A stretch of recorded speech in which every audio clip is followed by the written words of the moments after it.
Vandaag gaan we verder in Weesp, langs de kronkelende vecht richting Muiden en langs het IJmeer naar Muidenberg. Daar ligt de grootste Joodse begraafplaats van Nederland. Weesp is een historische stad en sinds maart 2022 is het een zogenoemd stadsgebied binnen de gemeente Amsterdam.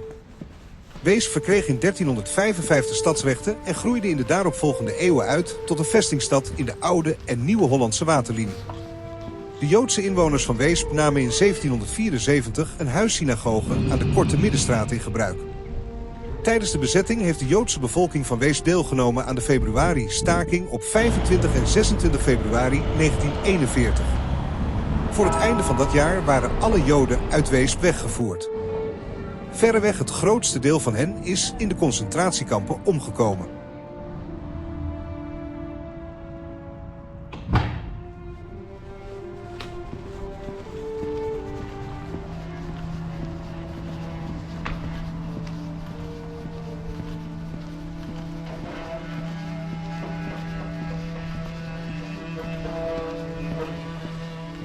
Fort Uitermeer is een oud fort dat is opgenomen in de nieuwe Hollandse waterlinie en later de stelling van Amsterdam.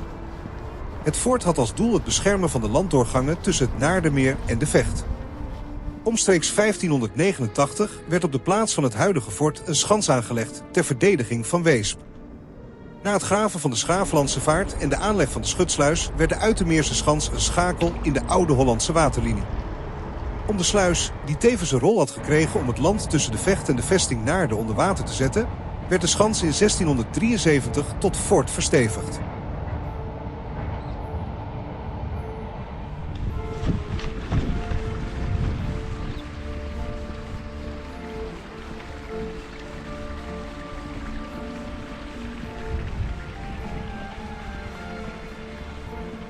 De route gaat een aantal kilometers langs de Vecht. De Vecht begint bij de Weertsluis in de stad Utrecht en mondt zo'n 42 kilometer verder bij Muiden uit in het IJmeer. In de middeleeuwen was de Vecht een zeer belangrijke scheepvaartverbinding tussen de voorloper van de Zuiderzee, van waar Noord-Europa bereikt kon worden, en de Rijn, die onder andere toegang gaf tot wat nu Duitsland heet. Dorenstad en later de stad Utrecht hadden hier hun economische bloei aan te danken. Tot de kastelen die om strategische redenen aan de Vecht werden gebouwd behoren, kasteel Nijenrode en het Muiderslot. De rivier maakte ook deel uit van de Hollandse waterlinie. We lopen door vestingstad Muiden. De eerste vermelding dateert uit de vroege middeleeuwen met een vermelding als Amuton. In 1281 verwierf de graaf van Holland, graaf Floris V, de zeggenschap over Muiden. De plaats viel nu onder het graafschap Holland, maar stond formeel nog onder de bisschop van Utrecht. De nederzetting kreeg voor 1285 in ieder geval stadsrechten van de bisschop. Nadat het land waarin Muiden ligt werd geschonken aan graaf Floris V van Holland, verkreeg Muiden in 1296 opnieuw stadsrechten, ditmaal van de graaf. In hetzelfde jaar 1296 werd Floris V te Muidenberg vermoord. Omstreeks 1672 is in of bij Muiden een sluis gebouwd om overstromingen vanuit de toenmalige Zuiderzee tegen te gaan en te dienen in het inundatiesysteem van de oude Hollandse waterlinie. De grote zeesluis had 3 taken. Een schutsluis voor het scheepvaartverkeer tussen de Zuiderzee en Vecht. Bescherming van het achterland tegen overstroming van de Zuiderzee. En de militaire functie, Muiden maakte deel uit van de Hollandse waterlinie. In geval van inundaties was de beheersing van de inlaat van Zuiderzeewater essentieel. De sluis voorkwam ook het wegstromen van water uit die gebieden stroomopwaarts die waren geïnundeerd. In 1674 was de houten sluis klaar.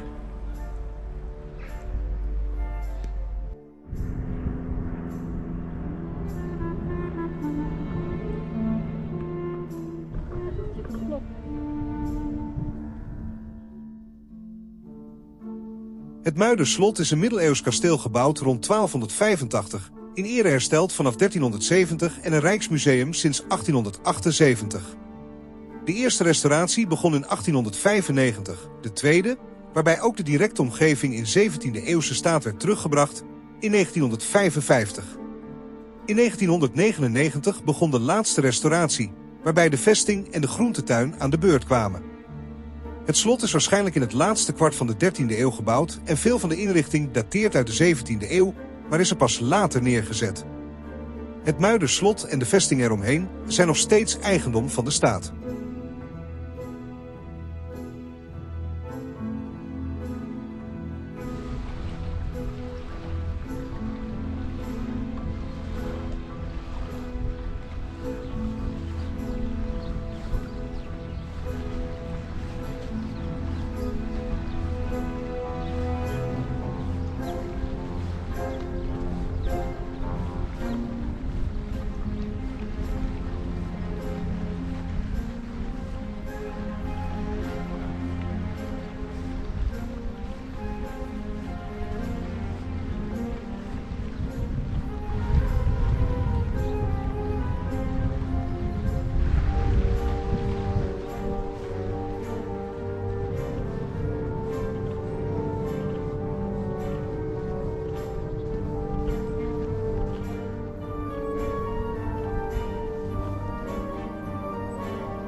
Muidenberg is een brinkdorp, waardoor het een Goois karakter bezit.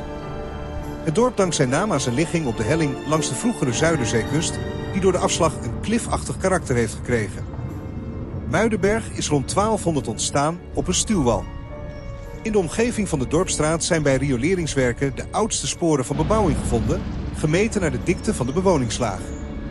Maar naar alle waarschijnlijkheid zijn de alleroudste sporen van bewoning verzwolgen door de Zuiderzee. De Joodse begraafplaats te Muidenberg is de oudste begraafplaats van de Hoogduitse Joden van Amsterdam.